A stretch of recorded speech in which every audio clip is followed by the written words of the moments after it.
Muy bienvenidos a Historias de Vida. En el capítulo de hoy hay mucho por conocer y por recordar, así que ya mismo iniciamos el programa junto al licenciado Rafael Ortiz, quien nos presenta un relato atrapante: el mito del oro jesuita. Es un tema apasionante porque si uno depende de qué libro uno mira o lee, comentarios hay que dicen de que acá en Misiones había oro y plata. Y leyendo bibliografía uno encuentra, ¿no?, que hay informes de gobernadores, inclusive hay una aseveración de un obispo, hay testimonios. Y hasta existe en el Archivo General de India en España 2 planos en los que señalan los supuestos sitios precisos en que se hallaban esta mina de oro y plata en Misiones. Ahora, esto es lo que se dice, depende de qué autor uno lee, uno puede interpretar, ¿no es cierto?, de que efectivamente había oro y plata en Misiones. Por eso que el título del trabajo dice el mito del oro jesuita. Ahora, como prueba indirecta uno puede decir que existía una supuesta riqueza y lujo en los templos jesuíticos en Misiones. Y otra prueba indirecta es, uno puede llegar a decir que, bueno, si Buenos Aires era una ciudad opulenta ya por el siglo XVII y salían de acá, de Buenos Aires, barcos cargados de riqueza hacia España y hacia Roma, enviados por los jesuitas, uno podría llegar a creer y pensar de que efectivamente había oro y plata. Pero ¿qué indica la realidad? La realidad indica que en ambas márgenes de los ríos Paraná y Uruguay jamás se encontraron minas de oro y plata, ni estaño, que es otro metal precioso en aquella época. Ahora, ¿de dónde viene todo esto del mito? Después vamos a llegar al tema de la excavación en las reducciones jesuíticas, la más famosa, la de San Ignacio, los que conocen. Se dice que el descubridor de estas minas fue el padre Antonio Rodríguez Montoya en 1625, y que el primero en probar la existencia, acá está afirmando, pero acuérdense lo que yo le decía anteriormente, el primero en probar la existencia fue el gobernador don Pedro Eugenio Dávila, quien informó al Consejo de India que era una realidad, o sea que había, él afirmaba. Pero cuando él comprueba en la práctica que fue engañado, todos estos datos, él escribe al Consejo retractándose de ese informe y pidiendo disculpas de que en realidad eso no había ocurrido, que no había encontrado nada de esa riqueza. Vamos a desglosar un poquitito esto que yo le acabo de decir para que uno pueda entender mejor, ¿no? El obispo de Asunción, don Bernardino de Cárdenas, envía a la audiencia de Charcas este informe de que había oro y plata, y la audiencia de Charcas ordena al gobernador del Paraguay, don Jacinto de Lariz, en 1646 y 1653, que organiza una expedición en busca de este metal precioso. Por supuesto que organiza la expedición, pero aquí la novedad, nunca la encontró. ¿Y por qué nunca la encontró? Porque nunca existió. Esto, por supuesto, se sabe porque vienen los informes, ¿no?, de la búsqueda, después el informe del expedicionario que informa a su vez que no encontró nada. Pero ¿cómo se origina todo esto? Bueno, acá viene lo fantasioso, ¿no? Esto yo lo encontré en el libro de Guillermo Hurlon, en la página 440, 441, en la que dice de que todo esto se originó por la aventura y la mentira de un indio llamado Ventura, o casualidad, Ventura. Este indio Ventura dice que presenta un papel, un escrito de un castillo jesuita en el Paraguay, que fue construido sobre grandiosa riqueza. Y por supuesto que despertó el interés del gobernador en ese momento de Buenos Aires, que era don Jacinto Lariz. Y afirmaba el indio que él había estado allí, que él había visto, y que inclusive muestra una piedra de plata como refrendando de lo que él había supuestamente encontrado. Bueno, se envía una expedición, ¿sí?, desde el Paraguay, y el indio Ventura en el camino confiesa que todo fue un engaño. A medida que se acercaban a las reducciones jesuíticas, en la que supuestamente había todo ese oro que indicaba el indio Ventura, él confiesa que fue todo un engaño, que el mapa supuesto y la piedra fue robada de una estatua traída desde Potosí. Ahí está el indicio de que todo fue una mentira. El oidor de Charca, don Juan Blasque Valverde, ordena que una nueva expedición para corroborar esto, si es que realmente fue así. Esta expedición nunca encontró nada. Blasquez Valverde, en el año 1657, explica directamente a todos los involucrados a través de un documento, esto se conoce, que debían ser borrados de los libros y registros como llenos de falsedades y calumnias contrarias a la verdad. Ahí él se da cuenta de que fue engañado, que etcétera, que nunca existía, de que gastaron un montón en una expedición en busca de algo que no existía. Pero no obstante los intereses, la riqueza, etcétera, llega estos comentarios de que sí que había a la corte. Entonces la Corte de España ordena, con fecha 25 de noviembre de 1661, al licenciado Fernando de Iravedra, que averiguara si es cierto que en la provincia del Uruguay, cercana a la del Paraguay, hay o ha habido minerales de oro. Por supuesto que hizo las averiguaciones, no encontró nada, y nuevamente, ¿no es cierto?, otro fiasco por parte del supuesto minas de oro y plata que había en el Río de la Plata, en este caso en las reducciones jesuíticas. Pero hay otros relatos más fantasiosos que estos. Así, por ejemplo, se decía de que en el pueblo de Concepción, en el Paraguay, pasaba por la puerta del colegio un arroyo lleno de pepitas de oro, que simplemente con un sedazo había que juntarlo y salían las pepitas de oro. Fíjense los fantasiosos de lo que se decía, ¿no? Ante estos dimes y diretes, el rey Carlos III de España toma directamente una orden, le ordena a Bucareli, que era el gobernador de Buenos Aires en ese momento y el que va a expulsar a los jesuitas de todo su territorio por orden justamente del rey de España, que averiguara también, por las dudas, de dónde extraían los indios de estos pueblos los pedazos de metales. Bueno, Francisco Bruno de Zavala, que fue enviado por Bucareli, él llega a recorrer toda la zona y que en un informe el 15 de octubre de 1785, él manifiesta que el cobre de la mina del Aguapeí, un arroyo nuestro, ¿no?, muestra serlo de buena calidad y pudiera tener alguna mezcla de oro. Para ver si la tenía, procuré se hiciera la separación de metales y no hallé nada. Ese es el informe de Francisco Bruno de Zavala que le da a Bucareli, y Bucareli a su vez informa al rey de España de que no había oro en las reducciones jesuíticas. Entonces esos fueron mitos. Y el último mito que lo transcribo porque se den cuenta de que todo es fantasioso, se decía que las campanas de las reducciones eran, para ellos, tenía de estaño, de cobre, de bronce, pero el padre Yarque, que estuvo en la reducción, decía que el metal con el cual se hizo esas campanas fueron traídas directamente de Coquimbo, Chile, y que por lo tanto ese material no existía acá en las misiones. ¿Qué concluyo con este trabajo? Porque es breve, ¿no?, para aquel que le guste el tema del famoso mito del oro, que en las reducciones jesuíticas se tejió un entramado de mentira y mitos para evidentemente perjudicarlos. Y el mito que los jesuitas tenían minas de oro y plata nunca se comprobó. Eso quedó en el imaginario de la gente, que creía todo lo que escuchaban y que aún lo siguen haciendo. Mejor testimonio de esto que estoy diciendo son aquellos que conocen las ruinas jesuíticas de San Ignacio, que están todos poseados frente al templo, porque creían de que allí había oro, que estaba enterrado, que los jesuitas enterraron, etcétera. De todos esos supuestos oros jesuíticos, de todas las excavaciones que hicieron, jamás se encontró ni un gramo de oro, como para desmistificar de que evidentemente no había oro en las reducciones jesuíticas. Y para concluir, me parece interesante, también es un mito, una fantasía, un inglés recorrió en el año 1953 San Ignacio y él dice que él vio cofre con 3.200 kilos de oro y plata. Ya se pueden imaginar ustedes que es pura fantasía, que supuestamente él lo vio, ¿no?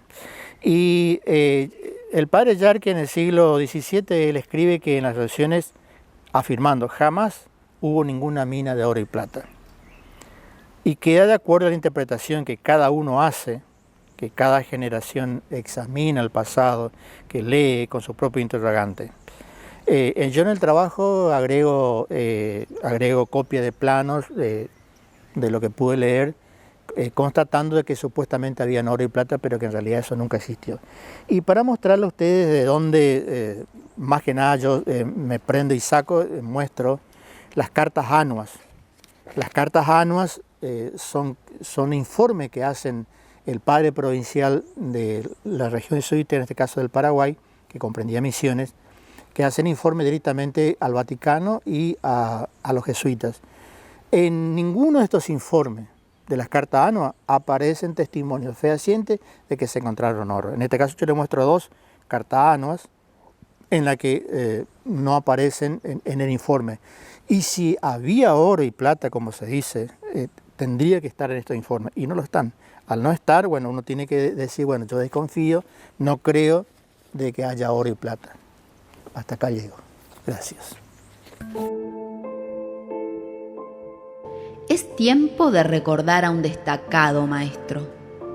Lo hicimos en programas anteriores, pero aún faltan más personajes ilustres que merecen estar en estos homenajes.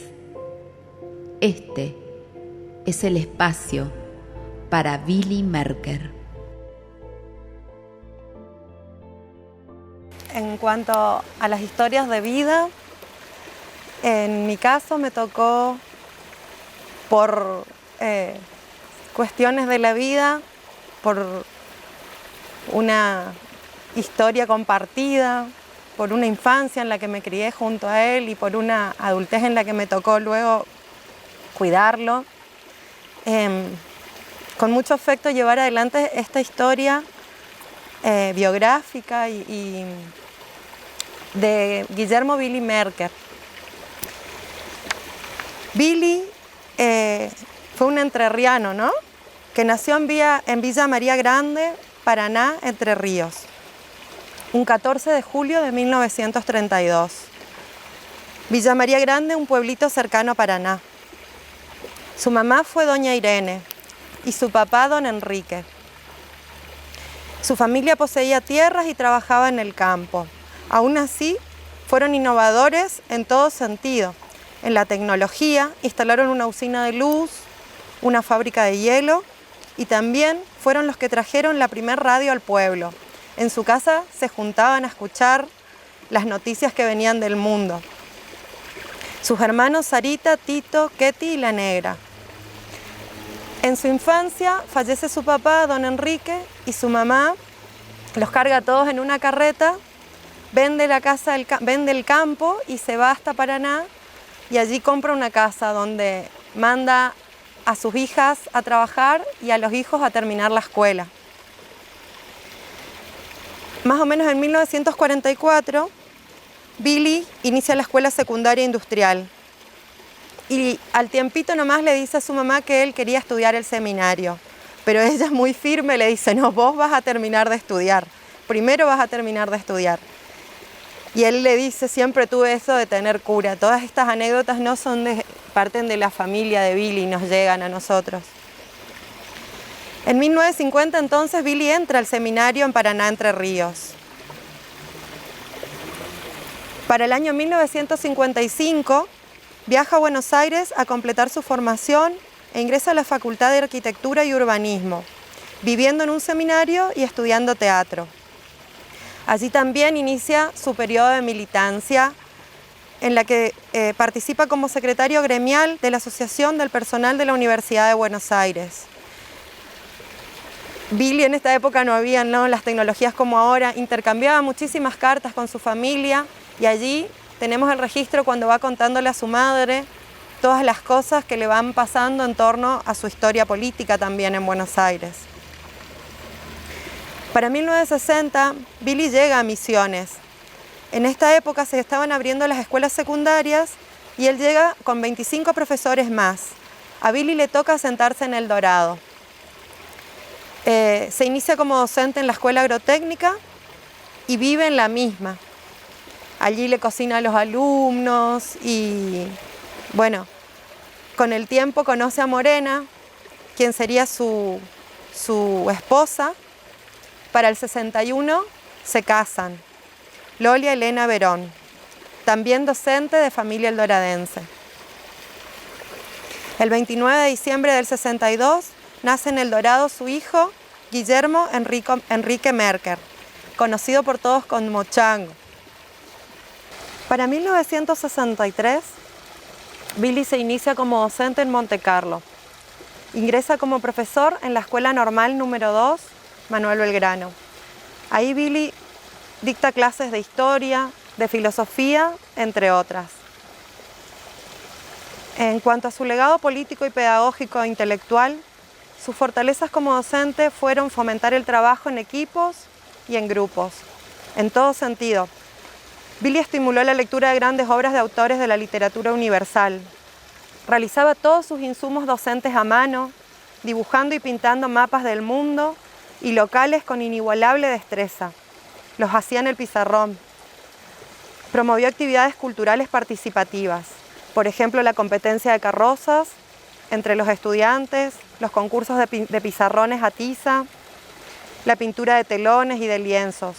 Fue un maestro en la oratoria. Se lo recuerda iniciando sus clases con grandes recitados como clásicos de Castellani, de José Hernández, de Alejandro Casona, de Miguel de Cervantes Saavedra, recitando el Pedro Páramo, los fragmentos de Dostoyevsky, a Ricardo Giraldes, entre otros. Hay que cautivar la curiosidad de los estudiantes, decía Billy. Promovió la lectura de obras del pedagogo brasilero Paulo Freire e introdujo a la Escuela Normal la pedagogía de la liberación.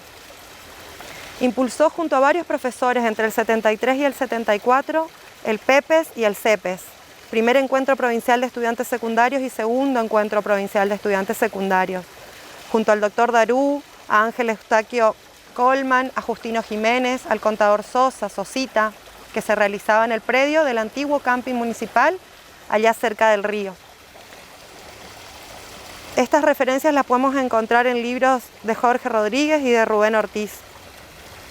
Promovió el encuentro de estudiantes y profesores en sus diversos hogares, en la casa de Carrillo Báez, que compartía con el profesor Benish, con el profesor Rosas y el escribano Tavares, en la casa de Helmut Knott, en la casa de Alfredo Herm, en la casa de Armando Coste y luego en su casa propia en el Cerro, con la vista a la isla Caraguatay, donde vivió hasta su fallecimiento en el 2022. En esos encuentros se cocinaban guisos, ollas populares, reviro, asado, pastas y se profundizaba en temas de interés, en literatura, en arte y se intercambiaba mucho debate político. Junto a la promoción 67 de los alumnos del quinto año de la Escuela Normal, crean y realizan la obra del pescado, que está en el acceso sur de la rotonda de Montecarlo. Un pez hecho en hierro y malla metálica sostenido con un arco de cernes de madera, réplica de un dorado. Esta escultura se convirtió prácticamente en un ícono de la ciudad y reconocido por todos los viajeros y turistas que transitan por nuestra Ruta 12, desde aquella época hasta la actualidad. En 1970 diseña y dibuja a mano junto a Günter Backe el famoso logo del aniversario de los 50 años de Montecarlo. En el mismo representan un ejemplar de Pindoy, la isla Caraguatay. Luego este diseño se replicaría en cientos de remeras, mates, banderines, folletos, bolsos, sellos de invitación institucional hasta la actualidad, convirtiéndose en una marca. En el 73 fundó una cooperativa de carpintería detrás de la ex Casa Coste sobre el Arroyo Bonito, camino al cementerio, respondiendo a una oportunidad bajo un proyecto de alcance nacional propiciado por la Juventud Peronista. Montecarlo en ese momento tenía alrededor de 7 de estos proyectos, entre los que constaba uno de costura coordinado por Carlota Ortiz. Siempre decimos que sería muy lindo recuperar también todas estas historias. Y para constatar, tenemos los relatos de Billy narrando la historia de la construcción, de la creación de esta carpintería, ¿no? Y sus fundamentos. Entre sus facetas del ser y del hacer, Billy fue escritor y poeta. Fue dibujante y pintor. Se desempeñó junto a personalidades y artistas como Atilio Presa, a Rubén Ricardo Rosas, a Emilio César Domínguez, a Del Pino, a Juan Carlos Martínez Alba, entre otros. Estos fueron sus amigos, era su mesa chica, ¿no? Estudió teatro y audiovisuales en Buenos Aires. También participó en El Dorado, en el pequeño Teatro Colón, bajo la dirección del Pelado Andrada. Y más adelante participó en diversos audiovisuales dirigidos por cineastas o como la antropóloga Ana Zanotti. En la arquitectura y la construcción impulsó la modernización de la arquitectura de Montecarlo y de la provincia. Desarrolló diversos proyectos de urbanización, edificios públicos, instituciones, iglesias y un gran número de viviendas familiares. Trabajó en Chaco para una gran constructora durante el 70 y el 71. Billy fue reconocido por obras como el Club de Pesca de Monte Carlo, la Fábrica de Té de Monte Carlo, el acceso a la Iglesia de Dios, la nueva iglesia del Alcázar, el Hospital de Bernardo de Irigoyen, la terminal de ómnibus de Iguazú, el edificio de Alfredo Herm, la ex confitería Jockey o el bailable Medusa, frente a la plaza principal de Monte Carlo. También por la remodelación de la hostería Helvecia e infinidad de viviendas familiares de vecinos de Monte Carlo. Se lo recuerda por sus inconfundibles diseños de chimeneas artesanales con piedra de la zona y por andar por la avenida con su camioneta acarreando piedras. Allí en la construcción se desempeñó trabajando junto a Collado como socio, a Ginter Baque como dibujante, al Negro Ramos como dibujante, a Jorge Derendinger, cachuzo, e incontables albañiles, carpinteros y ayudantes de obra de toda nuestra ciudad. Hasta aquí lo que presentamos fue un poco el transcurso de la vida de Billy, o lo que podríamos decir un paneo de todas sus facetas, ¿no? Como ser humano y su legado en tanto hacer, ser y hacer. Como os digo siempre, no es una historia cerrada, es una historia abierta en la que todos los de nuestra comunidad pueden seguir aportando. Yo siempre estoy recibiendo información y datos o historias, anécdotas y las voy acoplando a medida que puedo. Y bueno, están invitados.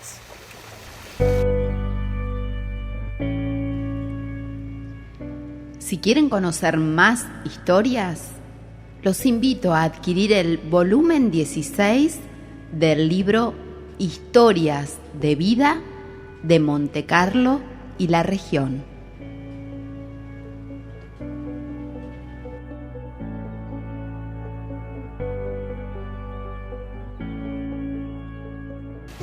Aquí empezamos una nueva etapa en la vida de Billy, a partir del año 76, donde cambia rotundamente su historia. Un 24 de marzo es detenido por el golpe de Estado cívico-militar y eclesiástico de Rafael Videla. Lo buscan desde su domicilio y ese día también son detenidos Norma Ramos, Roberto Lafere, Nuria Jou, Analía Muruat, Eligio Domínguez, Beatriz Francisconi, Armando Ledesma, Víctor Daniel Verón, alumnos y docentes de la Escuela Normal y de Monte Carlo. El padre José Cherepá, quien era amigo de Billy, Juan Carlos Martínez Alba, Rafael Darú, Ernesto Niederberger, Bruno Garay, Teresa Montero, Nino Costa, y quizá me olvide de alguno, pido disculpas. Billy, en su época detenido, ¿no? Dicen que seguía siendo el Billy intelectual y verborrágico que siempre fue, y como no podía parar de hablar, dice que tallaba los mates en los que tomaba su compañero infaltable, siempre fue el mate amargo, y tallaba los mates poniendo palabras e incluso puteadas, como podríamos decir, por su enojo del encierro. Y bueno, de eso también consta material que está ahí vivo contándonos su historia. En el medio de esto hay mucha historia que nos cuenta su familia entrerriana cuando también él va allá a pasar sus días del exilio, ¿no? Para el 84, Billy se reincorpora como docente junto a Norma en la Escuela Normal y son recibidos por los docentes y los alumnos y la Comisión de Derechos Humanos en el patio con aplausos y palabras de bienvenida. Aún así dicen que seguían, ¿no?, los milicos en el aula controlando lo que decían. Para el 86, Billy se jubila de la docencia y dedica sus días y su vida al cerro, al río, al paisaje y al cuidado de su familia Morena y Chango, a los caballos, a sus amigos, a los libros, a la lectura. Un tiempo también trabaja en el CIPTED, colaborando con el CIPTED. El 26 de marzo fallece Morena en 2001, quien fue su compañera y esposa. En el 2012, Billy recibe un reconocimiento y una mención especial por el rector de la Universidad Nacional de Misiones, el magíster Javier Gortari, junto a la madre de Félix Escobar, por su incansable lucha contra la impunidad y a favor del derecho a la identidad y a la vida. El 13 de abril de 2020, ya en la pandemia, fallece su hijo Chango, quien estuvo al cuidado de Bechi, que lo acompañó durante 13 años.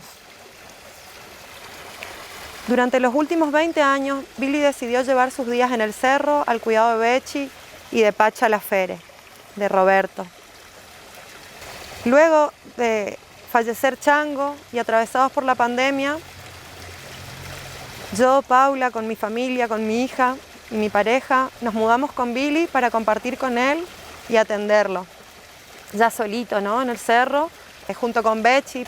Bueno, compartimos momentos muy lindos de cuidado, de atención, de mimo. Entre ellos, por ejemplo, en el 2021, junto a la promoción 71 de la Escuela Normal, en el marco de la celebración de los 50 años, bueno, recibimos la visita de esta promoción, que fue la promoción a la que perteneció Félix Escobar, que fue un detenido desaparecido de nuestra ciudad, un estudiante, ¿no? Durante la dictadura cívico-militar. Fue muy emocionante ver a Billy con sus 88 años en ese momento, perdón, recibiendo a sus alumnos y ir viéndolos entrar y acordarse de la cara, de los nombres de cada uno, ya viejito, con esa lucidez y con esa capacidad de recitar, por ejemplo, los textos y la literatura que supo recitar en su momento. Fue un deleite cantar la canción de los estudiantes. La verdad que hasta el día de hoy muy agradecidos por ese momento. El 28 de marzo de 2022, con 89 años y producto de una complicación respiratoria, Billy nos deja, parte. Y bueno, aquí un poco, ¿no? Parte su cuerpo y su alma, pero como nosotros decimos, todo gran maestro nunca acaba su clase, ¿no? Cuando aún terminada su clase nos sigue enseñando cosas. Billy fue ese tipo de persona, que vos te cruzás con la calle con personas que fueron sus alumnos o que estuvieron atravesados por su vida y por su historia, y todo el mundo te sigue contando anécdotas y recordándolo en lo más profundo del corazón. Siempre recuerdo un día que me fui a estudiar a La Plata y me encontré con un estudiante allá en Buenos Aires, en La Plata, y cuando supo que yo era de Monte Carlo me dice: yo estoy acá en Buenos Aires, en La Plata, y vine a vivir acá porque Billy me pagó el viaje del tren para que yo venga a estudiar a la Universidad de Buenos Aires. Y de ese tipo de anécdotas hay cientos, de picoleceros que eran acarreados con su chata desde el centro hasta el río para vender picolé, y que hoy son, no sé, empleados de la cooperativa eléctrica. Es muy lindo cómo la historia sigue trayéndonos a Billy todos los días. Tu mensaje más profundo fue que fuiste un ser que vivió la vida como quiso, sin importar lo que piensen o digan. Siempre fuiste fiel a tus convicciones en tu paraíso en la tierra. Fuiste libre y también fuiste humano. Nos enseñaste que lo que realmente vale la pena es construir la hermandad entre los hombres. Como dirían Olivia y Maite, tus nietas del corazón, abuelo Billy, vivís en nuestros corazones. Hasta la victoria siempre. Guillermo Billy Merck.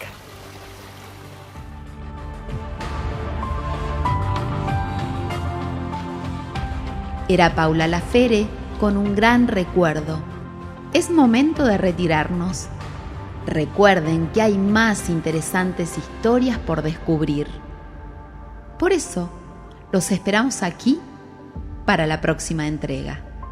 Hasta entonces.